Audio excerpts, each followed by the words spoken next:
सुभाष चंद्र बोस की जीवन कहानी प्रेरणा और देशभक्ति से भरी हुई है। उनका संपूर्ण जीवन संघर्ष, संकल्प और बलिदान का प्रतीक है। उनकी प्रेरणादायक कहानी इस प्रकार है। प्रारंभिक जीवन और शिक्षा। सुभाष चंद्र बोस का जन्म 23 जनवरी 1897 को कटक, ओडिशा में हुआ था। वे बचपन से ही अत्यंत मेधावी और देशप्रेमी थे। उन्होंने 1980 में कैम्ब्रिज विश्वविद्यालय से ICS इंडियन सिविल सर्विसेज परीक्षा पास की, लेकिन अंग्रेजों की गुलामी स्वीकार न करने के कारण इस प्रतिष्ठित पद को ठुकरा दिया।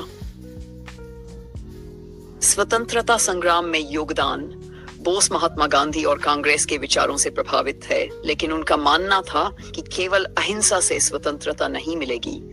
उन्होंने कांग्रेस के अंतर्गत नेताजी के रूप में पहचान बनाई और 1958 में कांग्रेस अध्यक्ष बने।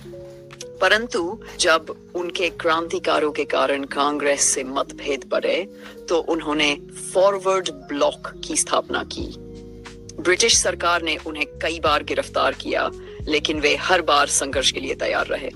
आजाद हिंद फौज और दिल्ली चलो का नाम। ब्रिटिश सरकार की कैद से बचकर वे जर्मनी और फिर जापान पहुंचे, जहां उन्होंने आजाद हिंद फौज का गठन किया।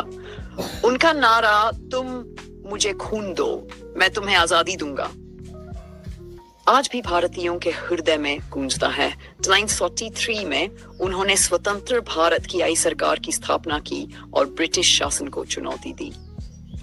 मृत्यु और रहस्य।